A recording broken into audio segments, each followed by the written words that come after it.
Alors bonjour à tous. Nous commençons donc aujourd'hui avec Émilie. Donc je suis avec toi. Bonjour Géraldine. Enchantée. Et en fait, Émilie va nous raconter en fait son parcours de vie, comment le Seigneur est venu la rencontrer et toutes les merveilles qu'il a pu faire dans sa vie. Donc Émilie, je suis très contente et puis Moi aussi. on va commencer par, je te demande de te présenter rapidement, de quel horizon tu viens. Oui, alors je m'appelle Émilie, j'ai 35 ans et je suis très heureuse de donner mon témoignage aujourd'hui parce que euh, je sais d'où je viens, Mm. je sais ce que j'ai vécu et je sais ce que le Seigneur est capable de faire et, et j'en suis un témoignage vivant aujourd'hui. Je suis heureuse de le dire. Absolument. Alors qui te connais un petit peu, je sais que tu as rencontré le Seigneur très très tôt, Oui, dans ta petite enfance. Tu veux nous expliquer tes parents, comment oui. ils se sont rencontrés et puis comment ils t'ont transmis cette graine de foi? Ben, en fait, ça s'est fait tout simplement, mais à la fois c'est grandiose. Ce que je voudrais juste rajouter, c'est que jusqu'à présent, donner mon témoignage, ça me semblait une montagne, parce que j'avais pas compris l'importance de cette marche dans cette avancée avec le Seigneur et le pardon, l'acceptation de ce qu'on a vécu. Mes parents se sont rencontrés quand ils venaient de connaître le Seigneur, tous les deux de leur côté, et puis ils m'ont eu très rapidement. Et c'est ce qu'ils m'ont transmis. Ils m'ont transmis la foi dès ma naissance. Et je pense que ce qui a été semé a vraiment porté du fruit parce qu'à partir du moment où j'ai été capable de réfléchir, de penser, de, d'avoir des réflexions, j'ai tout de suite su que le Seigneur était avec moi. Je savais qu'il m'entendait et je savais qu'il m'exauçait, je savais qu'il m'aimait. Vraiment. Ça, c'est une révélation Oui, extraordinaire, surtout depuis quand on est toujours. une toute petite fille, À parce l'école que maternelle, tu me disais, oui, oui, voilà, à l'école, tu avais souvenir oui. tu veux Ben, nous raconter? en fait, à l'école maternelle, j'avais fait une bêtise. Ça semble tout bête, mais moi, ça m'a marqué. Et j'avais prié, j'avais, je pense, 3 ans à ce moment-là. Et je savais très bien que le Seigneur pouvait intervenir si je lui demandais. Le maître ne m'a pas grondé. J'ai été dire, ah, il m'a entendu. Eh oui, Et depuis toujours, je savais, c'était même pas, ouais, j'avais pas de doute. ouais. Je savais qu'il était mon ami, mon soutien, mon confident depuis toujours. Hmm. Et je pense que c'est ça qui m'a aidé à me construire. Ça a été vraiment la graine de foi sur lequel tu as pu ancrer ta vie Oui, tout au long de ton enfance, de ton adolescence. Donc, on a préparé ensemble cette émission et ce ce que tu voulais partager en tous les cas, c'était raconter un petit peu aussi les images paternelles oui, et que dans lesquelles malgré tu as tout, grandi. oui, oui, en fait, pour ma part, je n'avais pas de repère de ce côté-là, du côté paternel, puisque mon papa, bon, mes parents se sont séparés très rapidement après ma naissance. Je l'ai vu très très peu de fois, et les fois où je le voyais, très souvent, c'était au parloir, en prison. À la maison, quand il était là, je voyais bien que c'était pas normal ce qui se passait dans la maison, il y avait du trafic de drogue, il y avait des plantes qui poussaient sur le balcon. Euh, J'en avais même fait mon marque-page. Mon papa m'avait donné une feuille de cannabis. J'en avais fait mon marque-page. Enfin, ça semblait normal. Et en fait, je savais très très bien que c'était pas normal Mhm.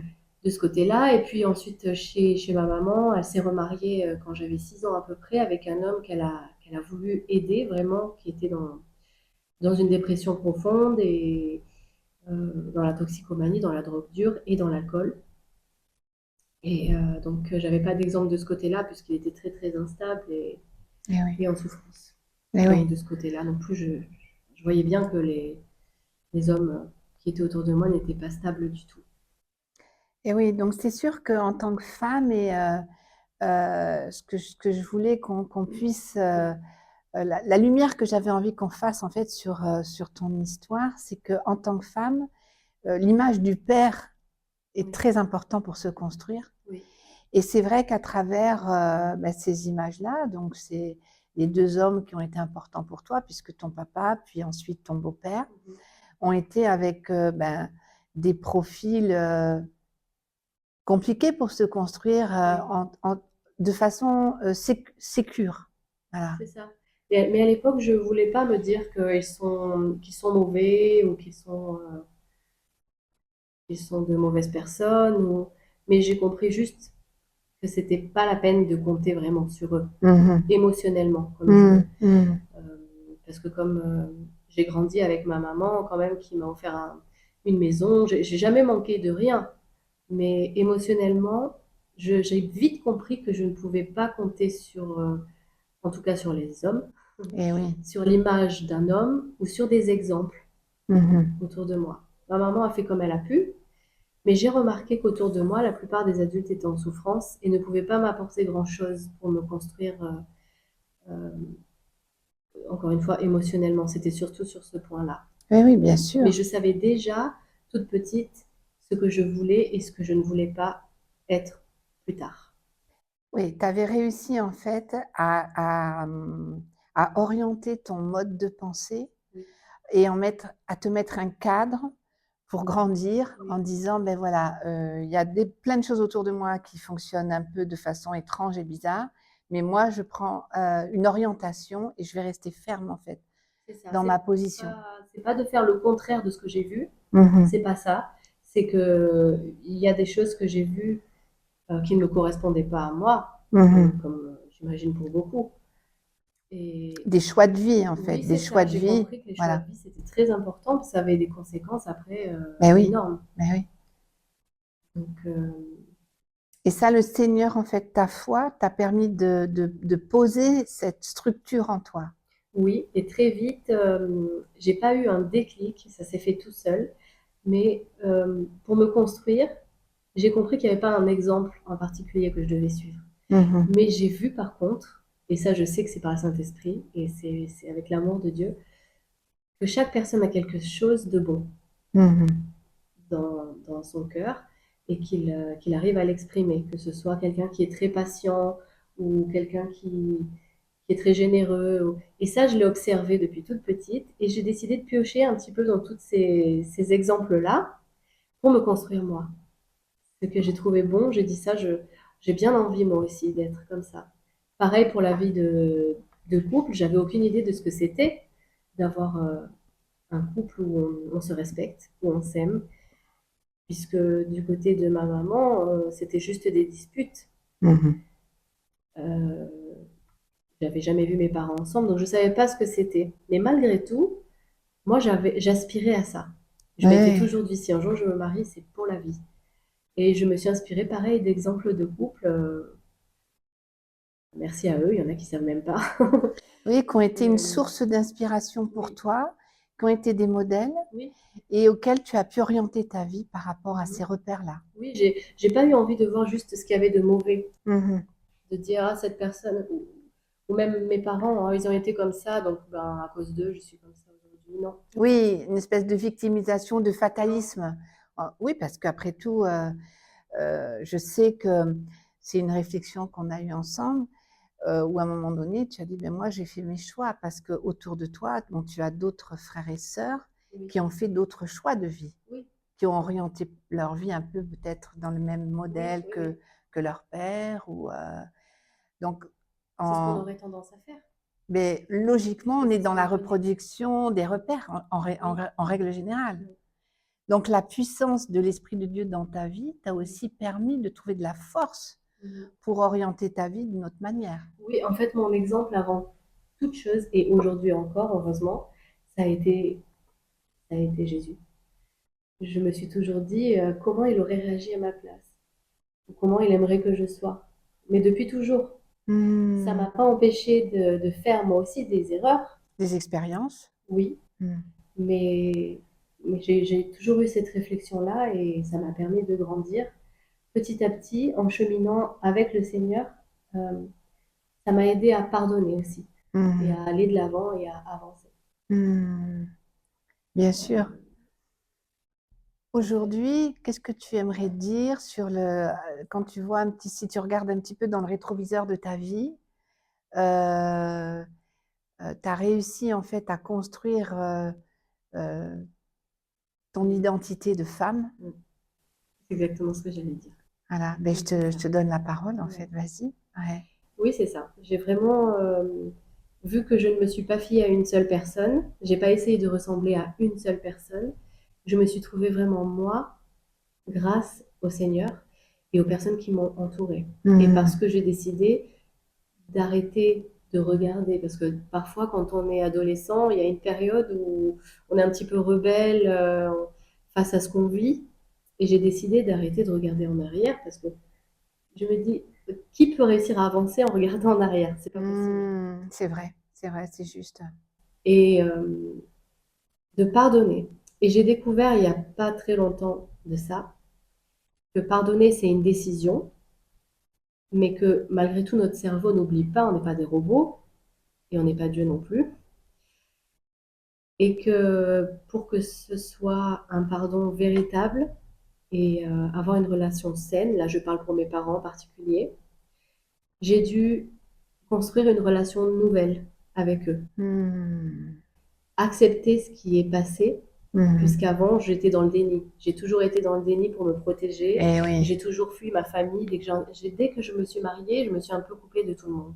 d'accord. Et ça, C'était une forme de protection peut-être pour oui, toi. c'est ça. Ouais. Mais en fait, c'était de la fuite pour me protéger pendant longtemps. Et ensuite, j'ai compris qu'en fait, il fallait que j'affronte, même si ça fait mal, que j'affronte. Et c'est pour ça que le témoignage, c'est vraiment thérapeutique. Bien sûr. Je ne savais pas, mais en le donnant, je m'en suis rendu compte que c'est affronter, c'est vrai, j'ai vécu ça. Aujourd'hui, je pardonne et maintenant, je commence quelque chose de nouveau. D'accord. Que Dans ce les soit dans les relations. relations Ah oui, d'accord. Ouais, oui. et dans ma propre identité. D'accepter ce qu'on a vécu et de regarder en avant. D'accord. Et d'en tirer le meilleur. D'en tirer le meilleur Parce que c'est vrai que sous le regard de Dieu, il y a toujours le meilleur qui sort. c'est ça. Donc ça, c'est plein d'espérance Oui, oui, et et aujourd'hui, d'amour. exactement. Ça m'aide à aider les autres, à aimer les autres aujourd'hui. Et je suis mariée depuis maintenant, au mois de mai, ça fera 15 ans. D'accord. Comme tous les mariages, il y a des hauts et des bas. Ça ne veut pas dire que c'est parfait, mais en tout cas, on s'est toujours battu. Toujours, toujours. Et mon objectif, je le tiendrai avec l'aide du Seigneur, c'est que j'ai envie de respecter mon mari, j'ai envie de l'aimer, j'ai envie d'avoir des projets et ne pas reproduire le schéma que j'ai vu moi et ne pas faire le contraire, parce qu'il y a peut-être des choses que mes parents aussi ont fait de bien, que je peux retenir. Tout à fait. Ouais. Et nous avons 3 merveilleux enfants. Et j'aimerais juste rebondir sur un point, si tu me permets. Mais bien sûr, je t'en prie. C'est que maintenant que je suis maman, je veux parler aussi bien à des gens de mon âge, en position d'enfant, ou bien aux parents. Et très souvent, j'ai entendu des parents culpabiliser et s'accuser du fait qu'ils aient raté leur éducation, qu'ils aient échoué leur éducation ou qu'ils aient fait des erreurs et qu'ils pensent que la vie de leur enfant aujourd'hui, elle est ce qu'elle est à cause d'eux. Mais moi, j'ai envie de dire que c'est faux. Oui, c'est aussi le choix de chacun. Oui, parce qu'on grandit et malgré tout, on prend de la maturité et chaque parent fait ce qu'il peut avec ce qu'il a sur le moment. Donc, il fait de son mieux. Et c'est Dieu qui fait croître. Et oui. Parce qu'en fait, ce dont tu parles quand même dans ta vie, c'est qu'il y a eu une semence dans ta vie. C'est ça. Cette semence, elle a grandi, elle a porté du fruit jusqu'à ce que tu aies une certaine maturité pour ensuite, avec ça, faire les bons choix. Parce qu'en fait, c'est ce que tu viens de dire, c'est aussi, bon, ben, chacun fait ses choix. Oui, c'est tout une question de choix. Voilà. Dans la vie aussi, le Seigneur, il y a une parole très basique qui dit choisis la mort ou choisis la vie. Oui, donc on a le choix. Donc ça veut dire qu'on a le choix. Toi, tu as fait des choix, tu as vu suffisamment pour dire ben, je ne vais pas reproduire certains schémas qui m'ont été montrés. Je sais que ces schémas-là, ce n'est pas les bons. Ces modèles-là, ce n'est pas les bons. Sans être dans le jugement. Sans être dans le jugement, parce qu'en effet, tu continues d'aimer, d'être aimante avec les hommes de ta famille, et puis voilà, ne pas porter ou ne pas les rejeter, ou bien au contraire. Parce que je sais qu'ils étaient en souffrance. Bien sûr, bien sûr. Et à travers ça, dire, mais moi, je construis ma vie. Et Dieu, souvent, ce qu'il nous demande, c'est construire. Oui. L'esprit en nous, c'est ça qu'il va orienter chacun, c'est comment on va se construire. Il y a la construction d'identité qui va ensuite avoir comme conséquence la construction de nos vies. Qu'est-ce qu'on va faire de notre vie, en fait? Et pas juste pour soi-même, puisqu'on peut faire du bien autour. Mais c'est sûr. Et aujourd'hui, enfin, ça fait des années déjà que je suis investie auprès des enfants. En fait, le fait de me rappeler mon enfance et ma façon de voir les choses, les personnes qui m'entouraient, combien ça a compté. Ça peut être un mot, une présence, Un sourire, une gentillesse. Je sais que ça compte pour se construire. Et ça me touche, voilà, je pleurais. C'est pas grave.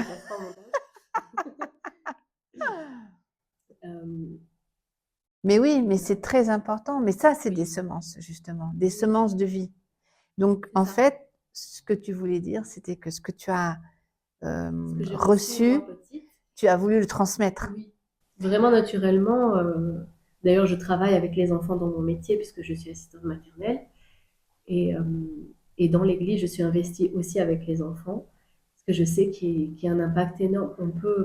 En fait, on participe à la construction de futurs adultes. Et oui, bien sûr.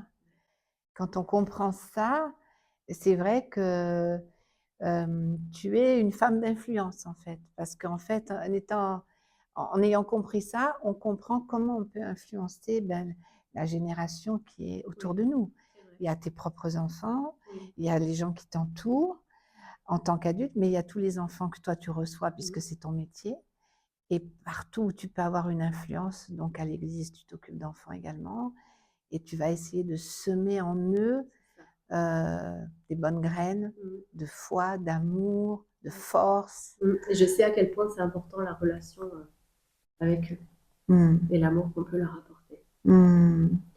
Mais tout ça pour dire que peu importe le passé qu'on a eu, et malgré les échecs et les erreurs de notre famille, on ne peut pas remettre nos échecs d'aujourd'hui sur le dos de nos parents. Ce serait injuste. Mais au contraire, de décider aujourd'hui d'avancer, parce que c'est notre propre vie qu'on construit maintenant. C'est vrai que je te rejoins complètement parce que bien souvent, l'effet inverse, on entend parfois des gens qui n'y arrivent pas, qui se bourbent dans des trucs et une espèce de sentiment de victimisation. Et c'est un petit peu ça que tu veux relever, bien que je crois qu'il y a un chemin de guérison pour chacun. Et puis, chacun de nous, on va avoir, Dieu va se manifester de façon diverse et variée pour guérir les cœurs. Toi, tu as réussi merveilleux, à aller plonger, à chercher des pépites partout où tu en as trouvé. Je crois qu'il y en a chez chacun. Mais il y en a chez chacun, bien sûr. Après, pour tous, notre chemin va être différent, mais c'est vrai que c'est important, ce que tu relèves, c'est de dire, c'est pas à cause de mes parents que ma vie, quel que soit ce que j'ai pu vivre, il y a un truc arrêté sur ma vie. Et moi, ce que je voulais juste dire un peu pour conclure, c'est que dans la parole, on dit que Dieu brise les malédictions et les malédictions familiales. Et quand je t'écoute, moi, j'entends ça aussi parce que il y avait quelque chose aussi qui pouvait s'installer dans la reproduction. Parce que bon, les deux époux de ta maman, c'était un peu des gens, je ne sais pas, je ne veux pas donner de qualificatifs, mais des gens qui avaient des marginaux, des gens qui avaient fait des choix de vie, pas dans l'honnêteté, voilà. Et tu aurais pu aussi dire, après tout, je suis un schéma comme ça. Mais en fait, le fait que Christ vienne habiter en toi. Oui, c'est ça qui fait toute la différence. Voilà. Tu as eu ce choix de dire, je vais prendre en considération ma vie. Je ne suis pas dans l'obligation de reproduire ce schéma de vie. C'est ça. Je peux l'interrompre. Et ça, c'est par la grâce, la puissance de Dieu. Voilà. Parce que ça, je crois que c'est la possibilité que chacun d'entre nous a à travers l'expression du salut dans nos vies. Oui, et ça m'a aidé de toute façon pour trouver mon identité et pour me construire. Et ça joue toute la vie, même dans un couple, parce que j'ai appris à être vraiment très indépendante et autonome émotionnellement. Parce que j'aurais pu devenir vraiment une dépendante affective. Eh oui, Je l'ai même été un peu. eh oui, oui, oui, bien sûr. Mais le fait d'avoir toujours compté juste sur Dieu Mhm, pour son amour et sa fidélité, mhm. ça m'a aidée et ça m'aide encore aujourd'hui. Mais bien sûr. Merci beaucoup, Émilie, pour ce partage tellement riche, tellement précieux. Et je crois qu'il y a beaucoup qui vont être encouragés par ton témoignage. J'espère. Merci, à Merci à bientôt toi. les amis. Au revoir.